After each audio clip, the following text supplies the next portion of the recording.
The Deere Saga Book 1, Sparks of Rebellion. Chapter 1, Cornucopia. The country of Deere was once a prosperous place, but then the Black Hawk Wars came. The Black Hawks were a fierce fighting group led by their leader, Cal Hancock. Cal used a disgraced prime minister to pose as the country's leader while he ruled from the shadows. The Senate of Deere immediately raised an army for war. This war ravaged the world. General Rivera was a great fighter.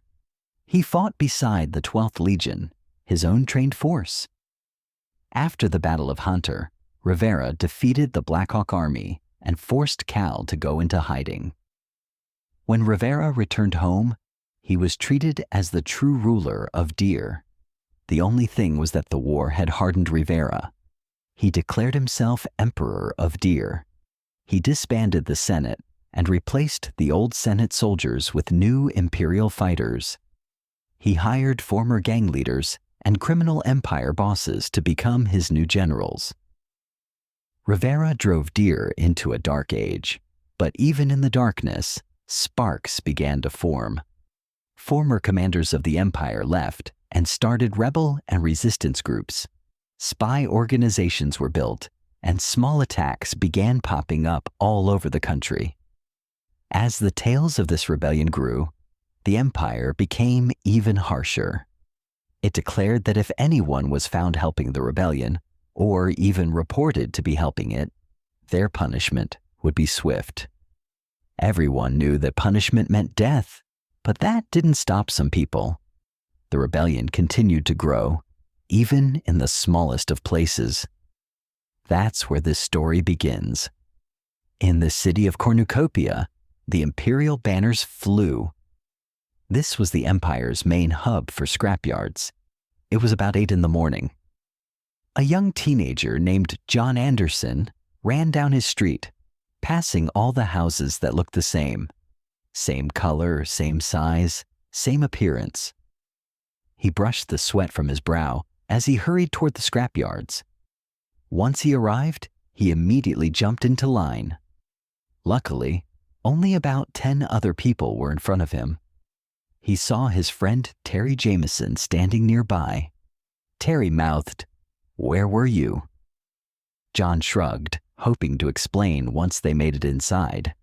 The scrapyards were enormous piles of broken machinery and old ships surrounded by massive barbed wire fences, built to make sure no one left until the work was done. To get into the scrapyards, everyone needed a job permit. All able-bodied men, once they turned 14, were required to have one. John was lucky to get the same job as Terry. Their other friends weren't as fortunate. Once John made it inside, he immediately looked for Terry. "John, over here!" Terry yelled over the noise of the workers. John ran over, and they found a small area to work. "Where were you? And don't say you got lost. I know you know where everything is." John reached into his bag and pulled out a cherry pie. "What? Where did you get that?" Terry asked. "Shh. Quiet down. Do you want the soldiers on top of us?" Okay, but where did you get that?" John looked around to make sure no soldiers were nearby. "I stole it. I knew we needed something to look forward to. I found it near a soldier's table while he was resting. Then I took it." Terry looked at John with worried eyes. He knew John was hungry, and the meals they were given could hardly be called meals. "John, you know what happens to people who steal. You could get killed. Like Robert." John remembered what had happened to Robert. Robert had been a good friend to John, Terry, and the rest of their group.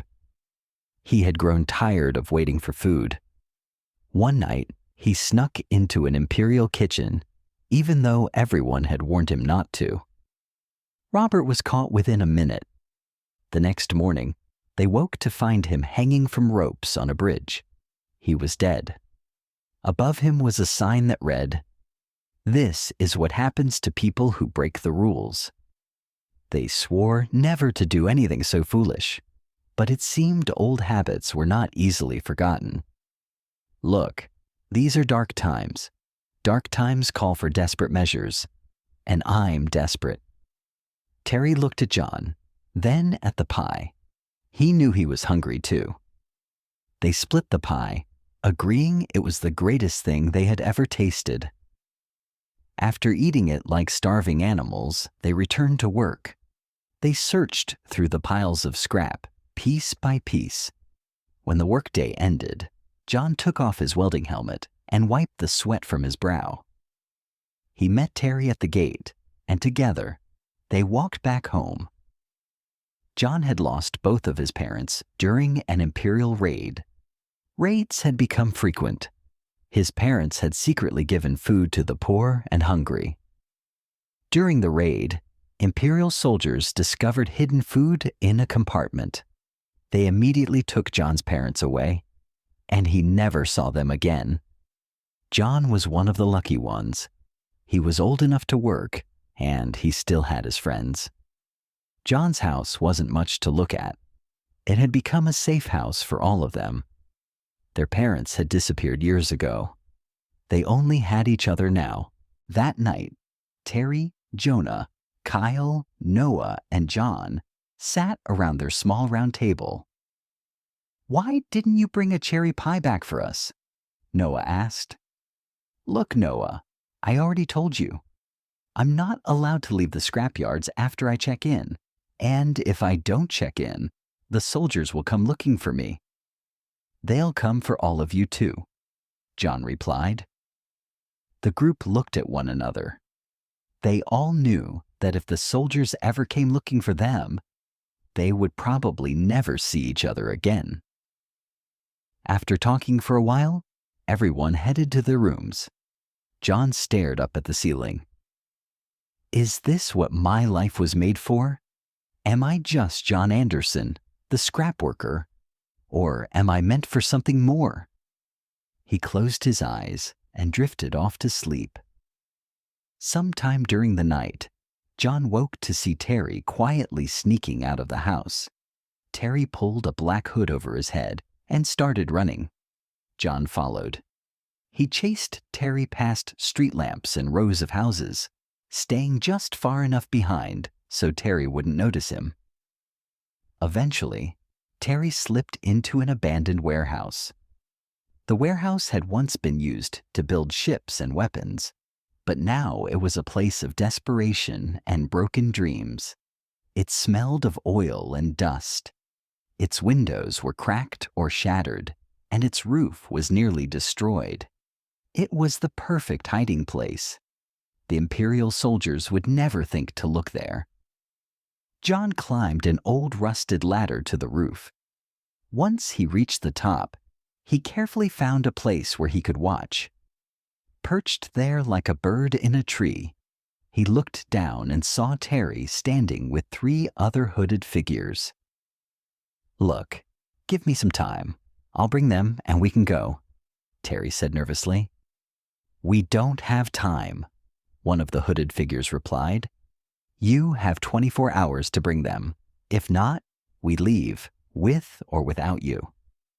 "But you could use our help. Give me at least 48 hours. "No," another hooded figure said in a booming voice. "I said 24 hours and that's final, no matter what." Terry nodded and disappeared back into the darkness. John had to hurry. He couldn't let Terry know he had been listening, but he needed to get home first. He raced back through the streets, taking shortcut after shortcut. He didn't have time to think about what he had heard until he reached his bed, only 30 seconds before Terry returned.